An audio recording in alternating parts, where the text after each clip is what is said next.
रमैनी 59।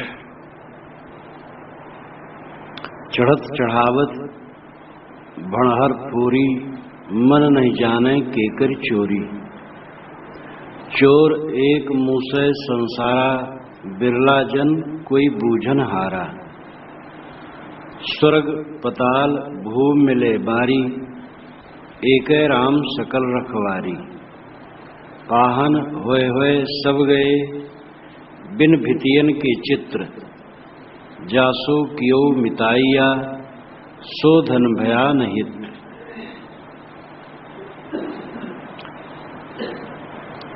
योगी लोग हठ योग द्वारा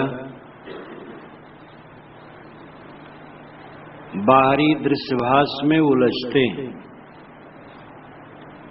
सद्गुरु कबीर उनको राय देते हैं कि तुम दृष्टा की तरफ लौटो, दृश्य में मत उलझो। चढ़त चढ़ावत भणहर फोरी, चढ़ते चढ़ाते भणहर को फोड़ देते हैं। भणहर नाम बर्तन, शरीर। सांसा को चढ़ाते हैं और उसमें स्वयं भी चढ़ जाते हैं, उनको एक भ्रम रहता है।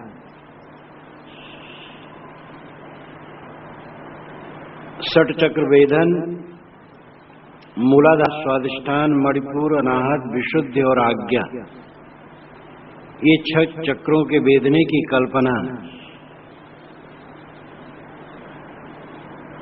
और आगे चल करके सहस्रसार,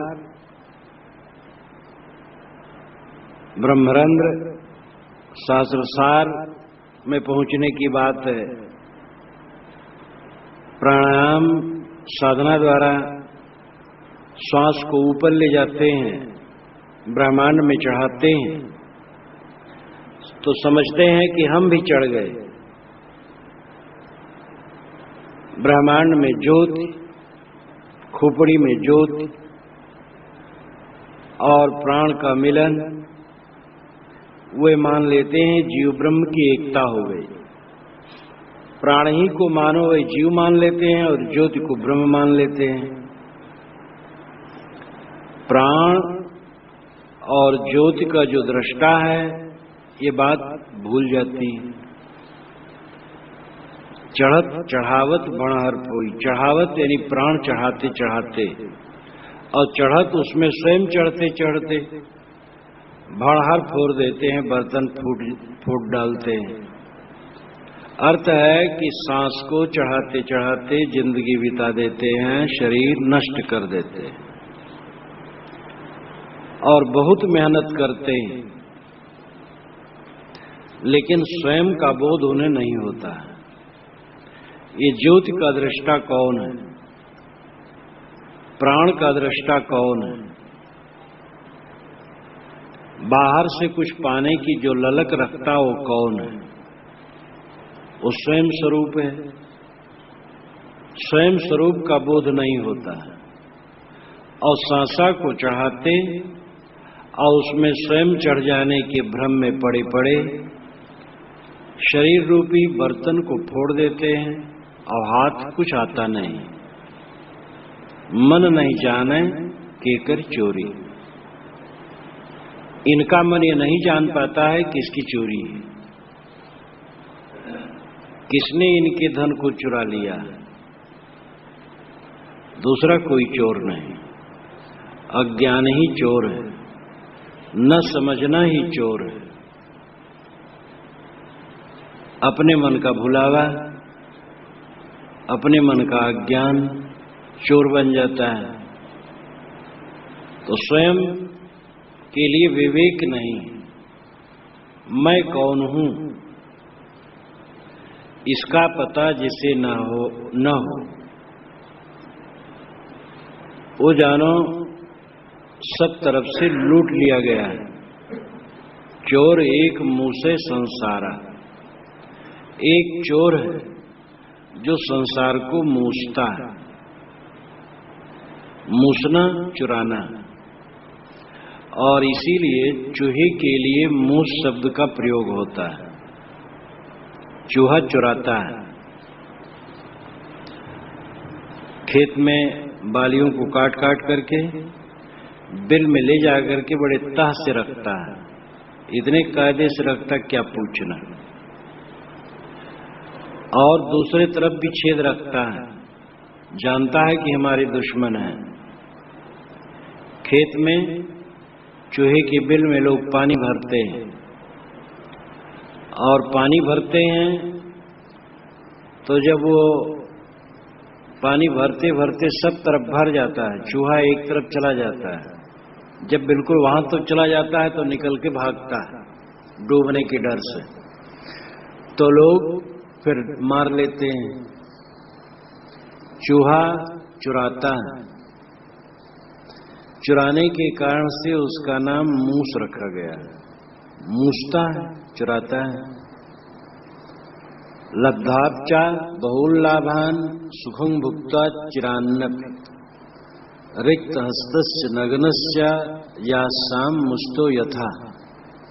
एक विद्वान ने कहा है, लब्धाप्चा बहुल लाभान, संसार में बहुत लाभ पाया, बड़ा धन दौलत मान प्रतिष्ठा। चिरम भुक्ता सुखान्यपि, चिरकाल तक वर्षों वर्षों इंद्रियों के सुख को भोगता रहा, लेकिन अंत में क्या हुआ? रिक्त हस्तस्य नग्नस्य, खाली हाथ नंगे बदन। इस संसार से उसी तरह खदेड़ दिया गया जैसे मुसित व्यक्ति के लिए होता है। मुसितो यथा, मुसित का मतलब जिसका सब मूस लिया गया हो, चुरा लिया गया। किसी आदमी को किसी ने पकड़ करके उसकी सारी चीजें ले ली, कपड़े भी ले लिए और पीट पाट करके खदेड़ दिया।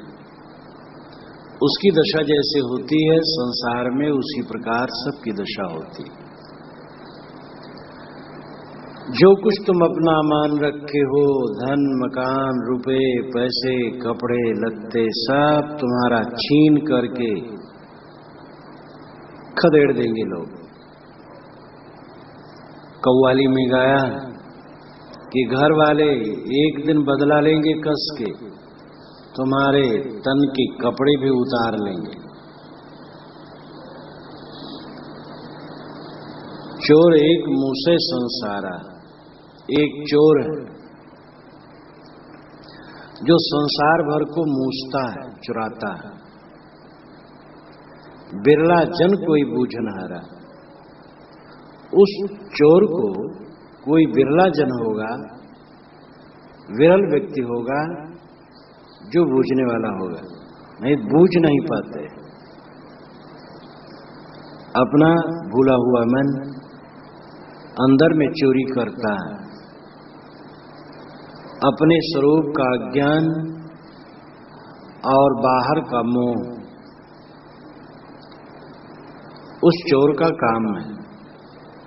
चोर कोई स्वतंत्र नहीं, अपना ही भास अध्यास और अज्ञान है। हम अपने को समझ लें और अपने आप को सबसे अलग करने का साधन करें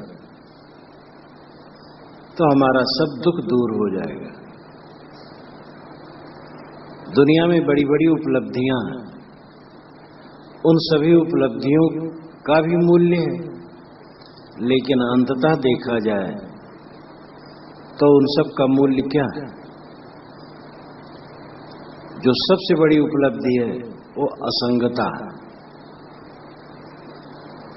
अपने आप का बोध और अपने आप को सब तरफ से छुड़ा लेना।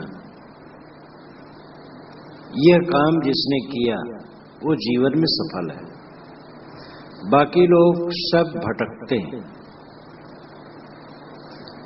दुख भोगते हैं, जिंदगी भर चंचलता, परेशानी, उद्वेग, मर जाने के बाद भी वासनावश संसार में भटकना। क्या मिलता है? अपने आप को सबसे छुड़ा लेना। पहले अपने को समझ लेना कि मैं देह मन प्राण सबसे अलग हूं, शुद्ध चैतन्य हूं, ज्ञान मात्र हूं, निर्मल निराला, अपने आप में पूर्ण संतुष्ट। मेरा स्वरूप ही कृतकृत्य है, तृप्त स्वरूप है। अच्छी तरह से इसका बोध हो जाए। बोध हो जाने के बाद अपने आप को चारों तरफ से अलग करें। कुछ न माने कि मेरा है, सब समय अस्वीकार अस्वीकार अस्वीकार, कुछ मेरा नहीं। ये महामंत्र है, ये जप महामंत्र का जप है, कुछ मेरा नहीं। नास बिना में नाहम। सांख्य कारिका का यह वचन, नास बिना में नाहम। मैं करता नहीं, मेरा भोक्तृत्व नहीं, मेरा कर्म नहीं, मैं सबसे अलग हूं। समाधि अभ्यास में जो सारे संकल्पों का परित्याग किया जाता है, इसीलिए जीवन में रहते रहते ऐसा अनुभव करो कि तुम्हारा कुछ नहीं। जब संकल्प शांत हो जाते हैं, संसार हमारे लिए गायब हो जाता है। वही तो असली दशा है। जितना बन सके संसार से अपने आप को अलग करो, संसार को भूलो। संसार में जब तक रहना है, संसार का काम भी करना होगा, सेवा भी करना होगा, लेकिन राग करने से सारा दुख है। समय समय से भूल जाओ सब कुछ, और जब व्यवहार में रहो तो राग न करो। ये जागृति जिसके पास है, मानो वो चोर से छूट गया। जो अपने आप को न जाने, वो जानो चोर से ठगा गया। और जो बाहरी पदार्थों और प्राणियों को अपना माने, वो चोर से ठगा गया। अपने आप को न जानना और अपने से अलग वस्तुओं और व्यक्तियों में ममता करना, ये चोर से ठगाना है। चोर एक मुंह से संसारा, बिरला जन कोई बूझन हारा। एक अज्ञान का चोर सारे संसार के आत्मधन को चुरा रहा है। बिरला कोई समझता है कि हमारा शत्रु हमारे हृदय में है, उसको मारना है। बाहर के शत्रु को लोग मारते हैं और उससे और नरक हो जाता है। किसी मनुष्य को मारना, किसी प्राणी को मारना तो घोर अज्ञान है। जो हमारा भ्रम है, हमारा अध्यास है, हमारे शरीर के अंदर, मन के अंदर में भास अध्यास भरे हैं, ये चोर है, ये ठग है। इनको मारना है। जो इनको मार लेता है, सारे अध्यासों को त्याग करके अपने आप में जागृत हो जाता है, वो चोरों से छूट जाता है। स्वर्ग पताल भूमि मिले बारी, एके राम सकल रखवारी। स्वर्ग पाताल और भूमि लेकर के एक बारी है, बारी नाम फुलवारी है। उपवन, वन और उपवन। वन जो अपने आप उगता है, उपवन जिसे उगाया जाता है। विस्तार रूप से इसका रोपण होता है। वारी, फुलवारी बनाई जाती है। क्यारी क्यारी से पौधे रोपे जाते हैं बड़े सुंदर ढंग से। स्वर्ग पताल भूमि, भूमि जहां हम हैं, स्वर्ग ऊपर, पाताल नीचे, ये सब एक बारी है। ये भी कथन लाक्षणिक है। इसका अर्थ है समग्र संसार। जहां हम हैं वो बीच में है। बीच कोई तो है नहीं पैमाना कि नाप लो। जहां हम हैं वही बीच में। और जो हमसे नीचे है वो सब पाताल है, जो हमसे ऊपर है वो स्वर्ग है। ये कथन का एक तरीका है। अर्थ है कि सारा संसार, सारा विश्व एक बारी है, फुलवारी। एक है राम सकल रखवारी। एक राम ही सकल जगह तुम्हारा रखवाली करने वाला है। चाहे तुम यहां रहो, चाहे पाताल चले जाओ, चाहे स्वर्ग चले जाओ, एक राम ही तुम्हारा रक्षक है। अब ये राम कौन है? कहीं बाहर राम है? बाहर कोई राम तुम्हारा रक्षक नहीं। राम तुम ही हो। राम नाम निज जान के छाड़ देव वस्तु खोट। राम ऐसा नाम तुम्हारा ही है, ऐसा जान करके खोटी कल्पना छोड़ दो। स्वरूप ही राम है, आत्मा ही राम है। यह राम स्वयं अपना रक्षक है, चाहे कहीं भी रहे। माता पिता छूट जाते हैं, भाई छूट जाते हैं, गुरु भी छूट जाता है, लेकिन अपना राम कभी नहीं छूटता। हम जहां रहते हैं वहां रहते हैं। हमारे साथी कब तक कहां बैठे रहेंगे? हमारे साथी आसपास ही हैं, लेकिन हमारे अंदर अगर उद्वेग उठ रहा है तो ये क्या करेंगे? हमारे मन की मलिनता को हमारे साथी कैसे धो देंगे? वो तो हमें ही धोना पड़ेगा। जब साथी जान पाएंगे तब वे कुछ निर्देश उपदेश कर सकते हैं, लेकिन काम तो स्वयं करना पड़ेगा। तो तुम कहीं रहो, पूरा विश्व एक फुलवारी है। इस फुलवारी में तुम कहीं रहो, ये पक्का समझ लो राम ही तुम्हारा रक्षक है। और इसमें तुम्हें बहुत बड़ा आश्वासन होना चाहिए। जब राम तुम्हारा रक्षक है, तुम्हें क्या तकलीफ? वह राम तुम्हारी आत्मा है। अगर तुमने अपनी आत्मा को पवित्र किया, यानी आत्मा तो पवित्र ही, लेकिन वासनाओं को त्याग दिया, मन निर्मल कर लिया, तो आत्मा अपने आप में स्थित है। अपने कर्म पवित्र हैं, अपने को मजबूत कर लिया है, अपने स्वरूप को समझ गया है, तो सब जगह तुम्हारा वही रक्षक बन जाता है।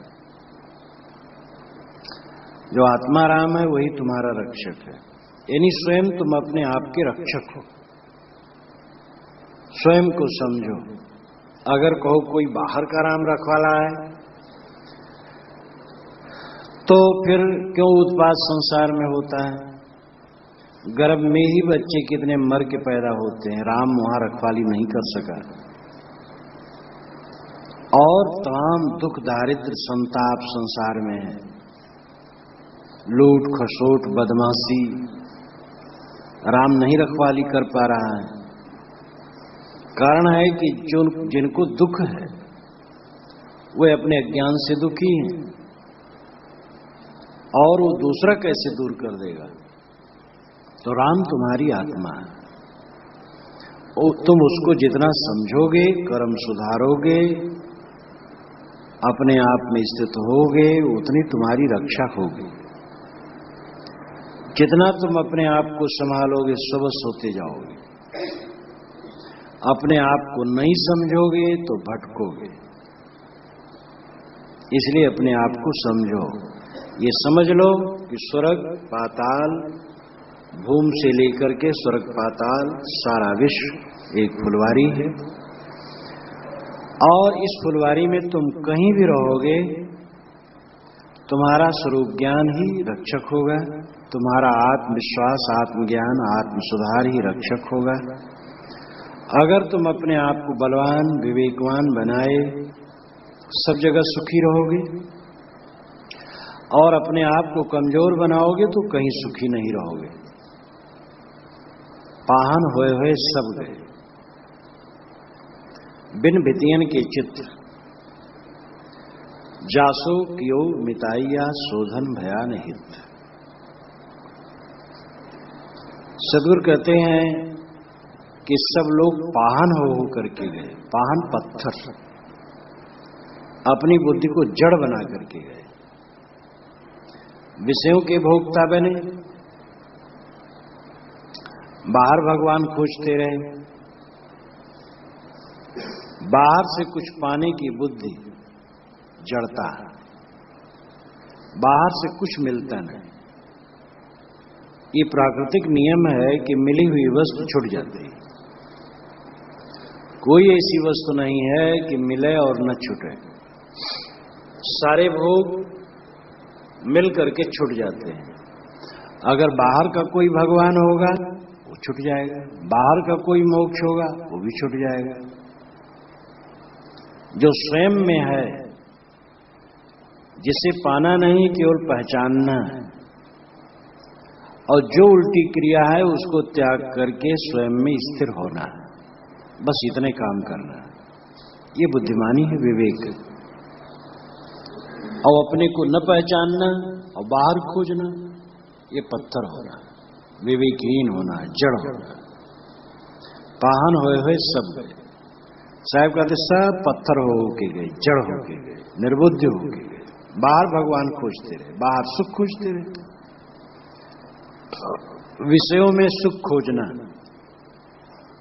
और जब इससे थक जाना तब बाहर भगवान खोज करके सुख पाने की इच्छा करना, ये सब पत्थर हो जाना।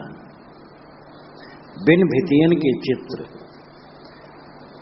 ऐसे लोग समझदार हैं कि बिना दीवार के चित्र बनाना चाहते, बिना फलक के चित्र बनाना चाहते, बिना आधार के चित्र बनाना चाहते। बिना आधार के कहीं चित्र बनता है? स्वयं आत्मा का अबोध जहां है वहां भटकने के सिवा क्या है? जासु कियो मिताइया शोधन भया नहीं। ऐ अनाड़ी आदमी, जिससे तूने मित्रता की वह धन तेरा हितकारी न हुआ। आदमी जीवन भर दुनिया के धन दौलत को सब कुछ मानता है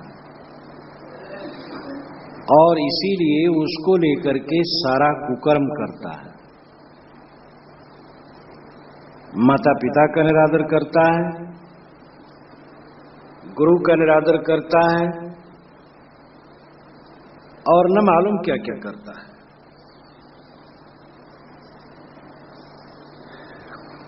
दुनिया के धन दौलत के लिए, पद प्रतिष्ठा के लिए पता नहीं कितने कितने दुष्कर्म करता है इंसान, लेकिन जिसके लिए करता है वो अंत में रह नहीं जाता है और कर्मों का फल तो आज और आगे सब समय भोगना है। सद्गुरु कहते हैं कि ऐ इंसान, जिस दुनिया के धन से तू मित्रता करता है वो तेरा साथ न देगा। जिन प्राणियों में तू पचता है मोहवश,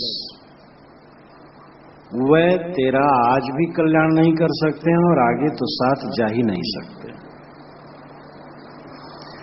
जिस शरीर के ऐशो इशरत में सारा कुकर्म करता है, ये शरीर यहीं रहेगा और वासना तेरे को नचाएगी। अगर तूने कहीं बाहर भगवान मान बैठा है वो भी तेरा साथ न देगा। वो तो तेरे मन की कल्पना है, भगवान तो तेरे अंदर में बैठा हुआ तेरा आत्म तत्व है, उसको समझ। जासो कियो मिताइया शोधन भया नहीं। सद्गुरु ने इस रामायणी में हठ योग की निस्सारता, साथ साथ अपने तरफ लौटने के लिए निर्देश दिया है। और जो कल्पना में पढ़कर या विषय वासना में पढ़कर बाहर भटकते रहते हैं, उनको कहा है कि वे पत्थर की बुद्धि रखने वाले हैं, यानी जड़ बुद्धि रखने वाले हैं, विवेकवान नहीं। विवेकवान वह है जो निर्भय निर्णय करे, स्वरूप को पहचाने और स्वरूप से अलग वस्तुओं का मोह त्याग कर अपने स्वरूप में स्थित हो। रामायणी 60। छाड़ो पथ छाड़ो लबराई, मन अभिमान टूट तब जाई। जिन ले चोरी भिक्षा खाई, सो बिरवा पलुहावन जाई। पुनि संपत्ति उपति को धावे, सो बिरवा संसार ले आवे। झूठ झूठा कह डारहु मिथ्या या संसार, यही कारण मैं कहता हूं जाते हुए उबार।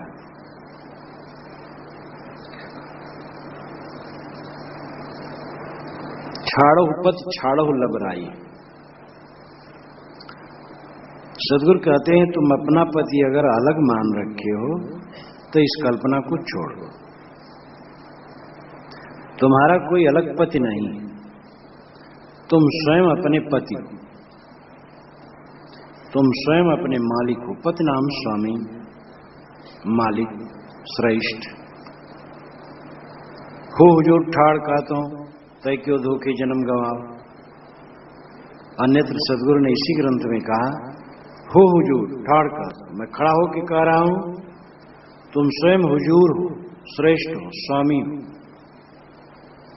तुम अपने जन्म को क्यों गवा रहे हो?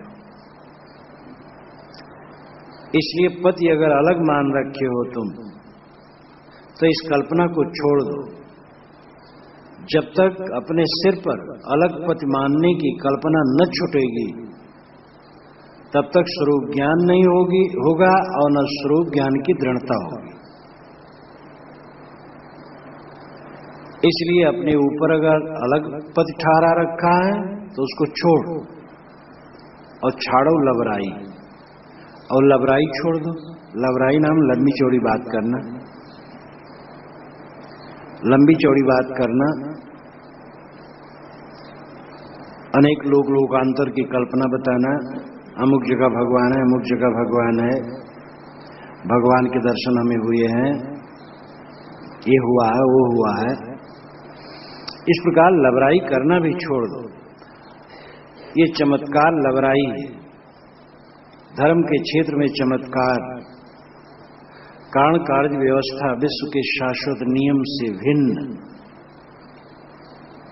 जो घटनाएं कल्पित की जाती हैं वो चमत्कार है।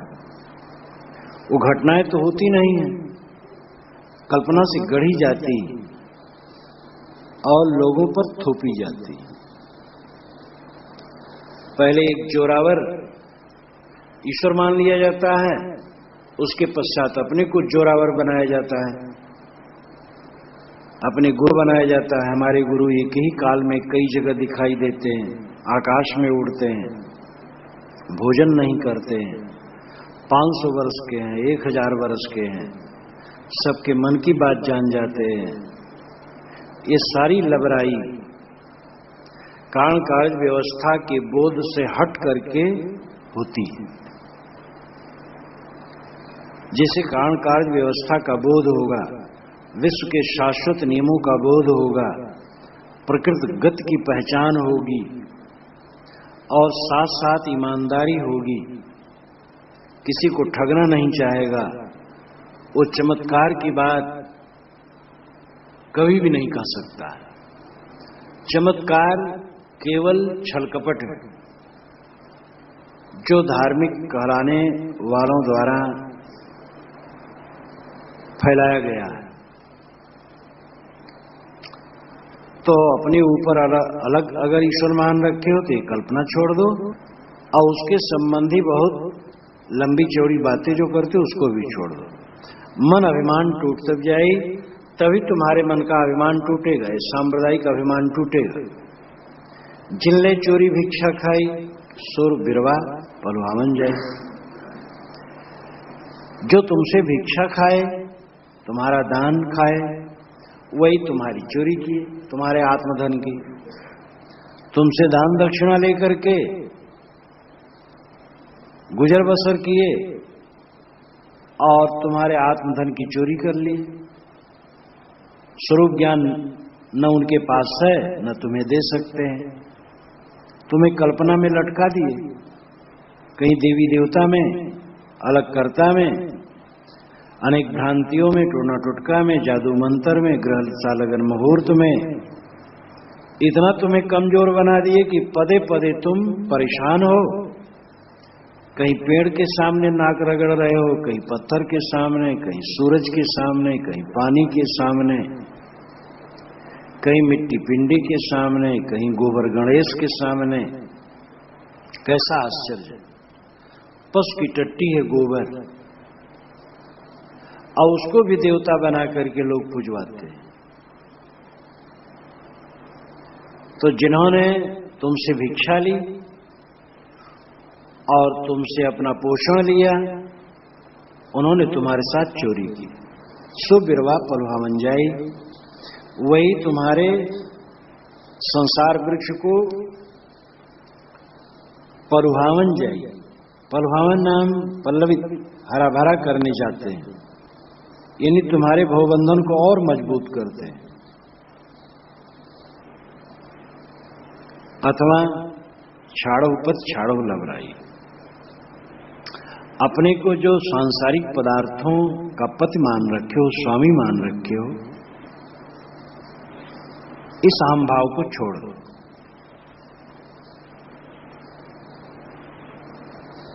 मालिक माना आपको सो तो माया का है। जो माया का मालिक बनता है वो धोखा खाता है।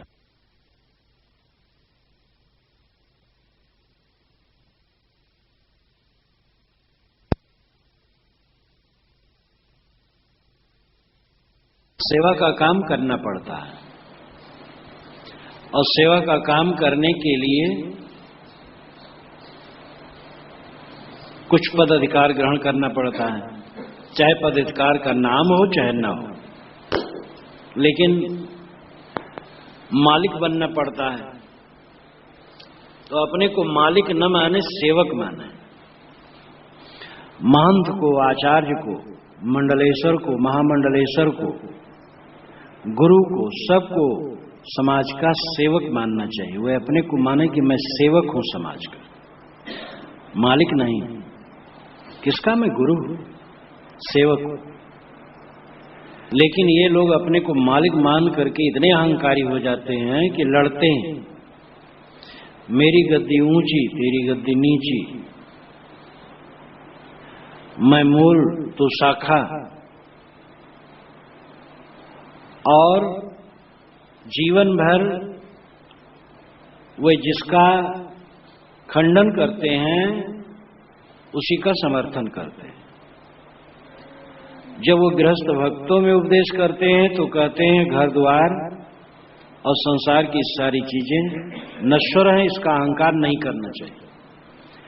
लेकिन उनको अपनी गद्दी का इतना अहंकार है कि हद है, जिसमें थोड़ी सी लकड़ी है पाटला और रुई है वो कपड़ा है, बस और कुछ नहीं। सेठों के पास बड़ी ऊंची ऊंची गद्दियां हैं। साहब कहते छाड़ो पति, अपने को पति मानना, मालिक मानना छोड़ दो, अपने को सेवक समझो। किसी चीज का तुम अपने को मालिक माने तो समझ लो धोखा में डाले। ये गर्मी तुम्हें नुकसान करेगी। शीतल रहना चाहो तो अपने को सेवक मानो, ताबेदार मानो। समाज के तुम ताबेदार हो, सेवक हो। सेवकाई करने के लिए तुम्हें जिम्मेदारी मिली। छाड़ो पति, पति बनने की जो भावना वो छोड़ दो। अपना स्वामीपन, मलिकत्व, मान मर्यादा का अहंकार छोड़ दो और लबराई छोड़ दो। लबराई बढ़ चढ़ करके बात करना, बढ़ चढ़ करके बात करने की प्रवृत्ति कई लोगों में होती है। एक सज्जन थे, उनको मैं जानता हूं निकट से। उनके 200-250 मन धान होता था, 300 मन तक हो जाता था। गांव में 400-500 मन बताते थे। और जब 4-6 किलोमीटर दूर के बाजार में जाते तो वहां मित्रों से मिलते थे तो कहते थे 1000 मन धान हुआ है। और जब और दूर जाते थे तो कहते थे 3000-4000 मन धान हुआ है। एक बार जब हम और वो दोनों एक जगह गए जो सरकारी संस्थान था, और वहां के अफसर लोग थे, बैठे, बातचीत हुई कि इस वर्ष धान तो कम हुआ, कुल 2700 मन धान हुआ है और 250-300 मन उनके हुआ होगा। जब वे जिला के स्तर पर गए 4-5 हजार मन धान है। न कोई पूछता था उनसे, न कुछ, बैठे गप मारना शुरू करें, बस लंबी चौड़ी। इससे क्या फायदा? एक अहंकार, ये लबराई। एक जगह हम लोग गए तो एक सज्जन आए, कहे कि महाराज, नौजवान थे, बिल्कुल तेज तर्रार थे, थोड़ा धनी घर के लड़के थे, कहे महाराज प्रधानी में उठा चुनाव में, लेकिन लोगों ने बेईमानी की, इसलिए मुझे हारना पड़ा और मैं दावा कर दिया हूं, और महाराज इसमें 2700 रुपये हमारे खर्च हो गए। बहुत दिन की बात है, उस समय 2700 रुपये आजकल बहुत हो जाएगा। वो चले गए तो उनका बड़ा भाई आया, कहा साहब हमारा छोटा भाई बेकार का काम करता है। अरे हार गया था, लेकिन वो अब दावा दायर कर दिया, तो वो बेकार में धन फूंक रहा है, उसमें उसने 500 रुपये बेकार में लगा दिया, न लेना न देना। तब आधा घंटा के बाद उसका पिता आया, वो तो सब चले गए, तो दुखी होकर के कहने लगा, साहब क्या कहें, छोटा लड़का प्रधानी का चुनाव लड़ा था तो हार गया तो चुप हो जाना चाहिए। वो दावा कर दिया, आते जाते 60-70 रुपये बेकार में खर्च कर दिया।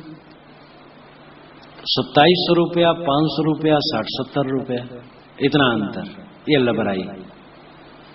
वे तीनों मीटिंग कर लेते कि 2700 बताना है, तो सब एक ढंग से बताते तो अच्छा होता, लेकिन झूठ के लिए मीटिंग नहीं की जा सकती, क्योंकि हमारा झूठ हमारा साथी ही पसंद नहीं करता। भले वो अलग से झूठ कर ले, लेकिन दूसरे झूठ तो किसी को पसंद नहीं। तो ये लबराई करने की आदत संयत रहना चाहिए। मन अभिमान टूट तब जाई, तुम्हारे मन का अहंकार तभी टूटेगा जब तुम अपने स्वामीपन का अहंकार छोड़ दोगे और लंबी चौड़ी बात करना छोड़ दोगे। चिल्ले चोरी भिक्षा खाई, सो बिरवा पलुहावन चाहिए। जो चोरी करके खाना चाहते हैं और मांग करके खाना चाहते हैं, वे अपने भवबंधन को मानो और पुष्पित पल्लवित करते हैं। चोरी और भिक्षा ये दोनों कोई उपार्जन नहीं है। चोरी तो बहुत ही गलत है, समर्थ रहते हुए भिक्षा मांगना भी गलत है। असमर्थ अवस्था में भिक्षा ठीक है, चल फिर न सके, कुछ कर न सके, हाथ पैर हिल न सके, तब भिक्षावृत्ति ठीक है।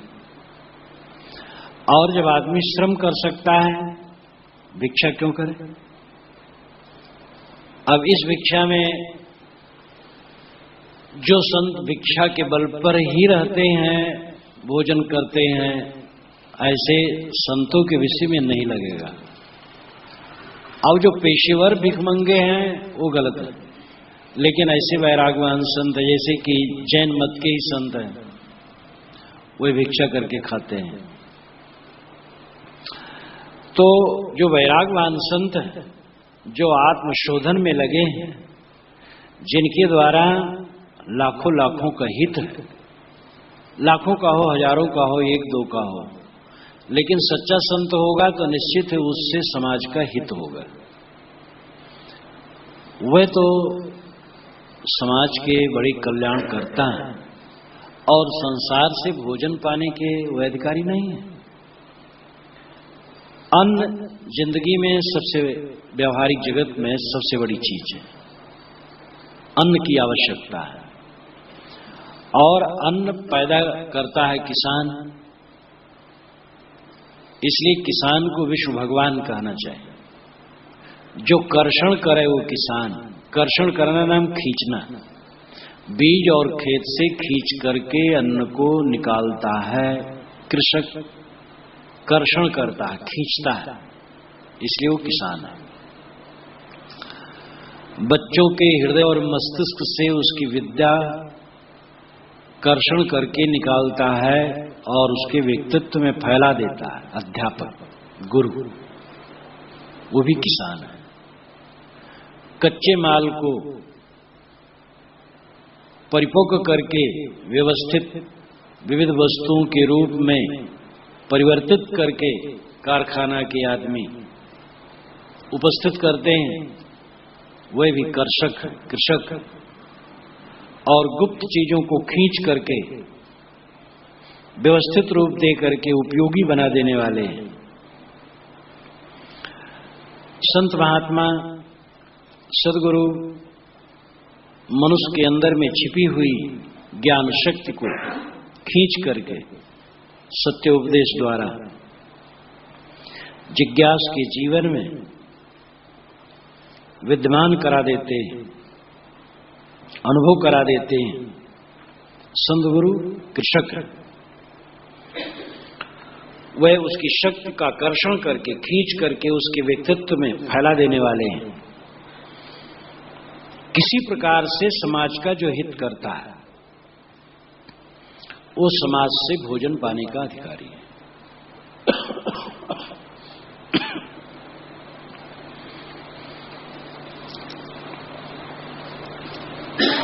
हमें समाज को कुछ देना चाहिए, निकम्मा नहीं रहना चाहिए। वेद के ऋषि ने भी कहा, मोघमन्नम बिंदते अप्रचेता सत्यम ब्रवीम बद इत सतस्य नार्जमणम पुष्यत नो सखायम केवलाघो भवति केवलादि। मोघमन्नम मोघम अन्नम बिंदते अप्रचेता। प्रचेता जो असावधान है, मोघम अन्नम वो व्यर्थ में अन्न खाता है। मोघमन्नम बिंदते अप्रचेता। अप्रचेत आदमी, असावधान आदमी मुफ्त में खाना चाहता है। सत्यम ब्रवीम, मैं सत्य कहता हूं, बद इत सतस्य, उसका बद हो रहा है, वो अपना बद कर रहा है। नार्जमणम पुष्यत नो सखायम, न तो बड़ों की सेवा करता है न मित्रों की ही सेवा करता है, उनको ही खिलाता है।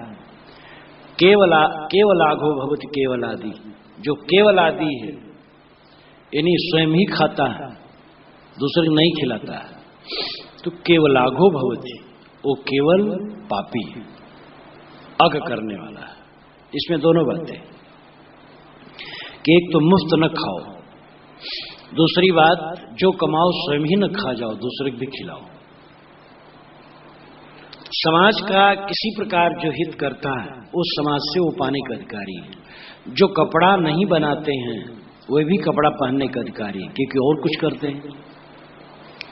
जो अन्न नहीं कमाते हैं वो भी अन्न खाने का अधिकारी है, क्योंकि कुछ और करते हैं। सिपाही तो अन्न नहीं पैदा करता है, फैक्ट्री वाले अन्न नहीं पैदा करते हैं। हम लाउड स्पीकर नहीं बनाते हैं, लेकिन लाउड स्पीकर का उपयोग करते हैं। हमें कुछ और करना चाहिए। आर्थिक और शैक्षणिक और आध्यात्मिक किसी प्रकार से सहयोग समाज के लिए हमारा होना चाहिए।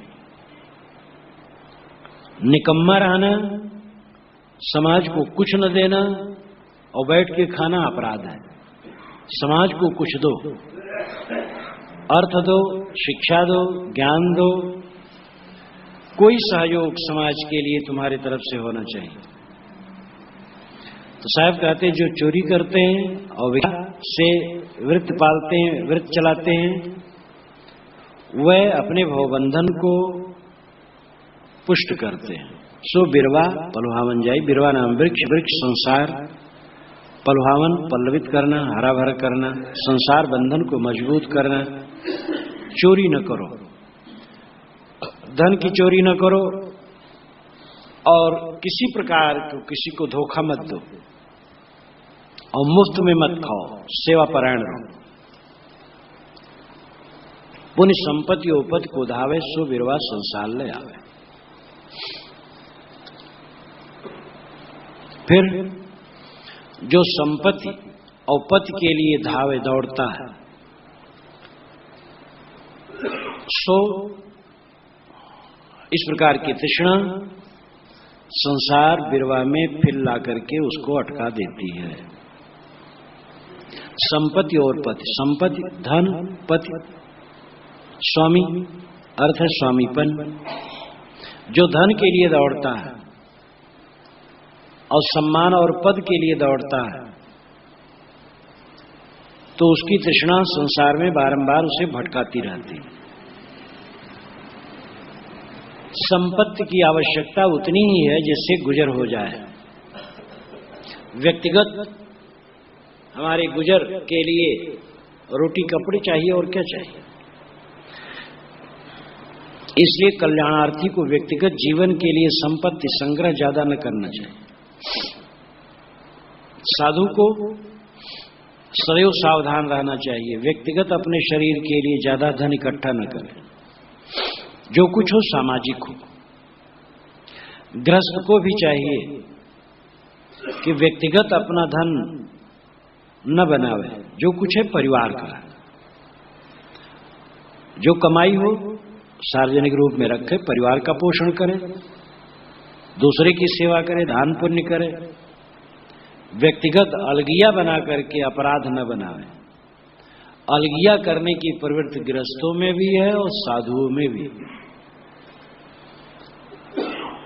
देहाती क्षेत्र में, अवध क्षेत्र में अलगिया कहते हैं। तो अलगिया करते करते घर में फूट पड़ जाती है।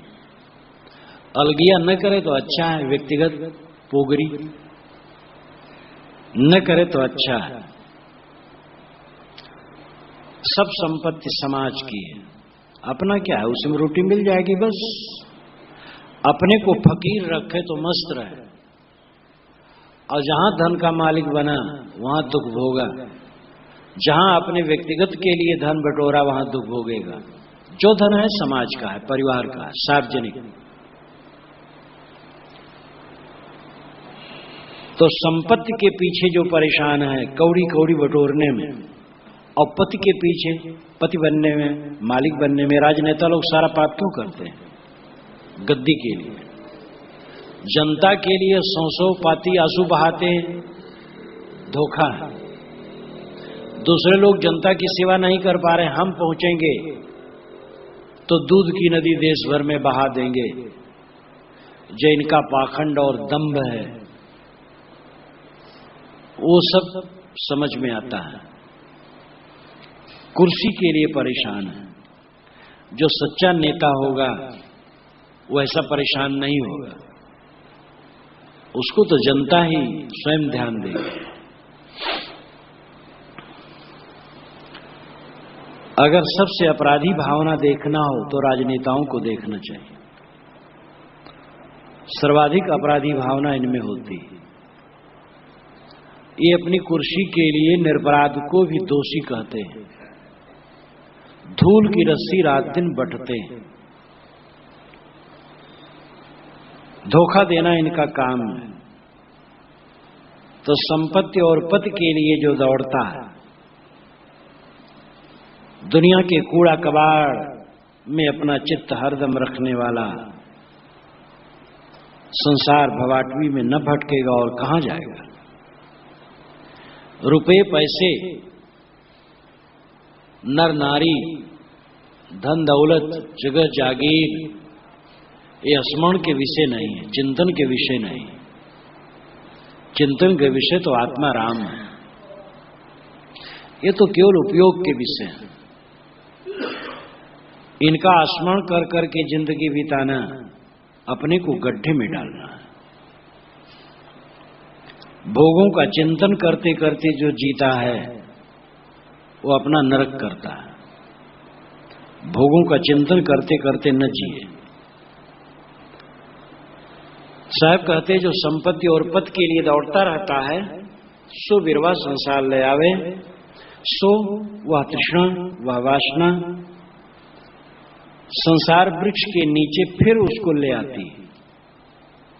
जो संसार से सुख चाहेगा फिर संसार में आएगा, जो संसार से सुख नहीं चाहेगा स्वयं में समझ लेगा कि परम सुखी मैं स्वयं हूं, उस संसार में भटकना छोड़ देगा, उसका भटकना छूट जाएगा।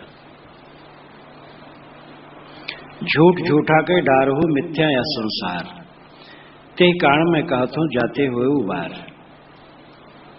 साहब कहते संसार झूठ है, इसलिए झूठा कर डारहु, झूठा करके छोड़ दो, यानी झूठा समझ करके छोड़ दो। संसार झूठा है इसलिए झूठा करके झूठा समझकर उसे छोड़ दो। साहब इतने में संतुष्ट नहीं होते, कहते मिथ्या यह संसार, यह संसार मिथ्या है। किसी ने कहा महाराज ऐसे भी मत हैं जो ऐसा मानते हैं कि संसार न पहले था न आज है न आगे रहेगा, एकदम झूठा है, क्या ऐसा मानते हैं? साहब कहते नहीं, संसार पहले था आज है और आगे रहेगा। तेई कारण मैं कहता हूं जाते हुए उबार, इस कारण मैं ऐसा कहता हूं जिससे तुम्हारा उबार हो जाए, तुम इसमें बंधे हो, मोह किए बैठे हो। संसार में ऐसा मत है कि हम सोचते हैं इसलिए संसार है। संसार मनन मात्र है, संसार ज्ञान मात्र है। हम ज्ञान करते हैं इसलिए संसार है।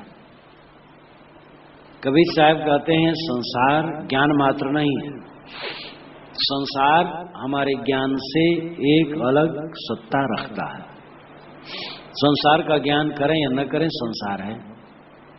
संसार मनन मात्र नहीं है, किंतु संसार का हम मनन करते हैं। कुछ संत भजन गावें भिन्न मत वाले,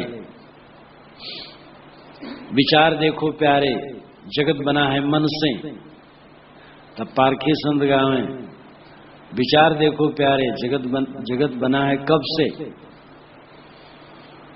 तो आपस में खूब बात हो। जगत मन से नहीं बना है, जगत हमारे मन से अलग अस्तित्ववान है। हमारे मन का जगत हमारे मन से बना है, जो हमारी मान्यताओं का जगत हो मन से बना है। ये पत्नी है, ये बच्चे हैं, ये माता पिता, ये मेरा है, ऐसा। और ये चांद सूरज हमारे मन से बना है। ये विश्व ब्रह्मांड हमारे मन से नहीं बना है। ये विश्व ब्रह्मांड पहले से है तो उसको इंद्रियों से देख करके मन बना। संसार की सत्ता से मन बना है, मन से संसार की सत्ता नहीं बनी। तो कुछ विचारक मानते हैं कि जगत ज्ञान मात्र है, कुछ विचारक मानते हैं कि जगत हमारे ज्ञान से एक अलग स्वतंत्र सत्ता है। जैसे टेबल, जाने न जाने टेबल है,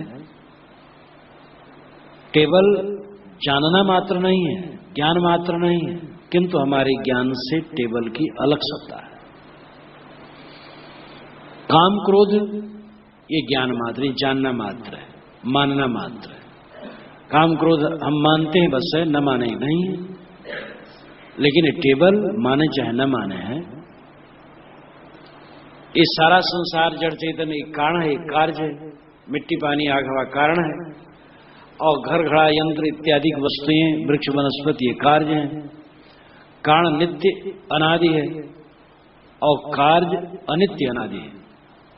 प्रवाह रूप बनता मिटता वो भी अनादि है। बीज वृक्ष होता जाता है, प्रवाह रूप अनादि है। लेकिन मिट्टी पानी प्रवाह रूप नहीं, स्वरूप से अनादि है। तो कारण स्वरूप से अनादि, कार्य प्रवाह रूप अनादि, और कारण कार्य प्रवाह जगत हमारे मन से अलग उसका अस्तित्व है। वो सदा है और सदा रहेगा। साहब उसको झूठ क्यों कहते हैं? संबंध झूठ है, संबंध सच नहीं। और हम इसको संबंध को सच मान लेते हैं। हमारे बाबे दादे का सब झूठा हो गया, मिथ्या हो गया। स्वप्नवत है, उसका भी अर्थ यही है। सपना देखो, नींद खुली, सब खो गया। तैसे इसी जीवन में जो पहले पहले की घटनाएं वो बीत गई, अब कुछ नहीं। हम अपने बचपन के मित्रों, व्यवहारों को पाना चाहें, कभी नहीं हो सकता। जैसे मकान था, जैसे गलियां थी, जैसे बाग थे, जैसे खेत की मेड़े थी, जैसे सड़कें थी, और जैसे हमारे मित्र जिस उम्र के थे, जैसे मेरे शरीर की उम्र थी, जैसी सारी चीजें थी, कभी भी मिल नहीं सकती। घोर परिवर्तन हो गया, स्वप्न हो गया। और वैसे स्वप्न नहीं है जैसे यहां हम सब सो जाएं तो सबके सपने अलग होंगे, लेकिन सब जाग रहे हैं तो एक समान देख रहे हैं कि इलाहाबाद के प्रीतम नगर कॉलोनी के कबीर मंदिर में सत्संग कक्ष में हम लोग बैठे हैं। सभी लोग एक समान जान रहे हैं इसको। तो ये स्वप्न नहीं है, क्योंकि सबका अनुभव बराबर है। सो जाए जब सपना देखेंगे तो सबका सपना अलग अलग होगा। इसलिए स्वप्न नहीं है, यथार्थ है, परिवर्तनशील है, छूट जाने वाला है। स्वप्नवत है, इसका हमारा संबंध स्वप्नवत है, वस्तु स्वप्नवत नहीं है, संबंध स्वप्नवत है। साहब कहते हैं संसार झूठा है, झूठा समझकर डार दो, छोड़ दो। डार देना एकदम कैसा वचन कहते हैं, डारना, कूड़ा कचरा डार दिया जाता है, कहीं घूर में डार दिया गया। इस सारा कूड़ा कचरा डार दो, तुम शुद्ध चैतन्य। मिथ्या है संसार, ये संसार मिथ्या है, एक रस नहीं है, रहने वाला तुम्हारे साथ नहीं है।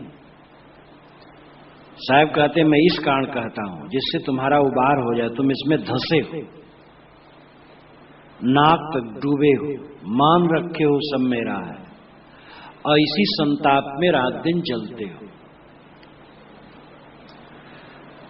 अपनी अपनी करी गए लागन काहुक साथ, अपने करी गए रावणा अपनी दशरथ नाथ। हाय हाय हाय हाय करते करते आदमी दौड़ता रहता है और समझता हम बड़े कमासुत हैं, बहुत कमा रहे हैं।